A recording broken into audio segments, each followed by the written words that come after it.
नमस्कार दोस्तों, कैसे हैं आप। बात बोलेगी में आपका स्वागत और पूरा वीडियो देखने की गुजारिश। देहरादून उत्तराखंड राज्य की अस्थायी राजधानी होने से पहले एक पुरातात्विक महत्व का नगर भी है। दून हेरिटेज नाम से मैं 18 वीडियो बना चुका हूं। आप YouTube में दून हेरिटेज बात बोलेगी टाइप करके मेरे सारे वीडियो देख सकते हैं। जितनी ज्यादा संख्या में आप मेरे वीडियो देखेंगे मुझे उतना ही ज्यादा हौसला मिलेगा। वीडियो देखने के बाद लाइक और कमेंट जरूर करें और मुझे सलाह दें। यदि आपने अभी तक मेरा चैनल सब्सक्राइब नहीं किया है तो इस वीडियो के नीचे लाल अक्षरों में लिखा सब्सक्राइब अवश्य दबाएं और बेल आइकन भी दबा दें। दोस्तों, होली आने वाली है और होली के ठीक 5 दिन बाद देहरादून में शुरू होता है ऐतिहासिक झंडा मेला। तो आइए आज मैं ले चलता हूं आपको गुरु राम राय साहिब दरबार। भारत ज्ञान विज्ञान समिति के साथियों के सौजन्य से पिछले 1 साल के दौरान हमने 2 बार यहां की यात्रा की और श्री अजय शर्मा और विजय भट्ट जी ने यहां के इतिहास के बारे में हमें कई सारी जानकारियां दी। आइए सुनते हैं। तो हम यही मानते हैं कि ये 1660 के आसपास की बात है। मैंने कहा मैं चला जाऊंगा। गुरु हर राय ने कहा तुम्हें जाने की इजाजत तो है, लेकिन तुम्हें ये ताकीद की जाती है कि तुम सिख टेनेंट्स को, सिखों के सवालों को, सिखों की समझ को, गुरु ग्रंथ साहिब की समझ को उसी रूप में रखोगे। इतिहास सन 1628 से शुरू करते हैं। जहांगीर के बाद शाहजहां मुगल सल्तनत का 5वां सम्राट बना। शाहजहां के 4 बेटे थे, दारा शिकोह, शाह शुजा, औरंगजेब और मुराद बख्श। 1633 में दारा शिकोह को युवराज बनाया गया। दारा शिकोह जिज्ञासु प्रवृत्ति का था। हिंदू मुसलमान संतों के साथ ही सिख गुरुओं से भी उसके अच्छे संबंध थे, लेकिन औरंगजेब दिल्ली की गद्दी हड़पना चाहता था। दारा सहित अपने सभी भाइयों से उसके युद्ध होने लगे। दारा शिकोह की दिल्ली में हत्या कर दी गई। शुजा वर्मा भाग गया।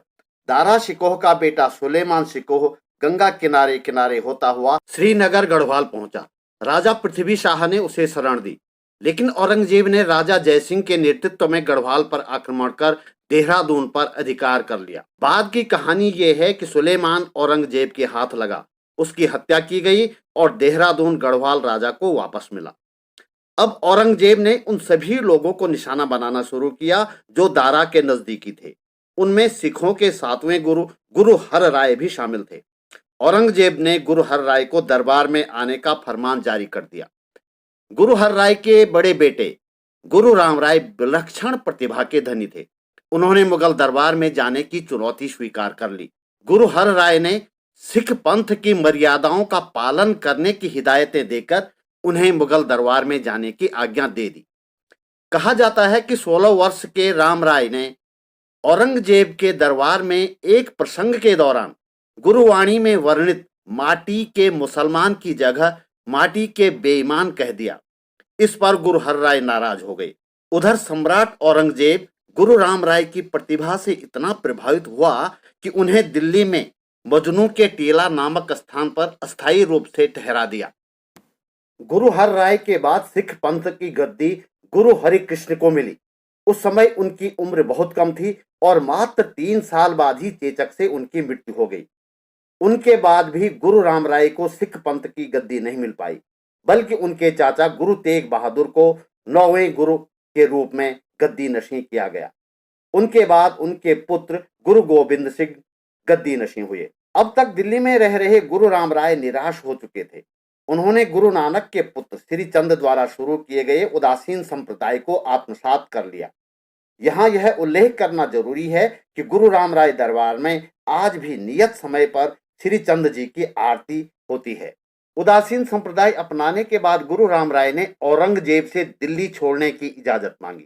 औरंगजेब ने गढ़वाल के राजा फतेह शाह के नाम पत्र लिखा और गुरु राम राय को विदा कर दिया। गुरु राम राय पहले दिन टोंस नदी के किनारे कांदली में रहे और दूसरे दिन खुड़बुड़ा में डेरा डाल दिया। उनके अनुयायी भी यहां आकर उनके साथ रहने लगे। राजा फतेह शाह ने औरंगजेब के पत्र के आधार पर उन्हें धामावाला, राजपुर और चामासारी गांव दान कर दिए। बाद में राजा प्रदीप शाह ने उन्हें 4 और गांव दान किए। इस तरह गुरु राम राय का डेरा धीरे धीरे देहरा और बाद में देहरादून बन गया। देहरादून के गुरु राम राय दरबार में जो चीज सबसे ज्यादा आकर्षित करती है वह है यहाँ के भित्ति चित्र। मुगल, कांगड़ा और गढ़वाल शैली में बने ये भित्ति चित्र फूल पत्तियों से शुरू होकर मानव आकृतियों तक पहुंचते हैं। इनमें गुरु नानक के जीवन प्रसंगों से लेकर हिंदू देवी देवता और मुस्लिम संत तक शामिल हैं। तो दोस्तों, इस वीडियो में इतना ही।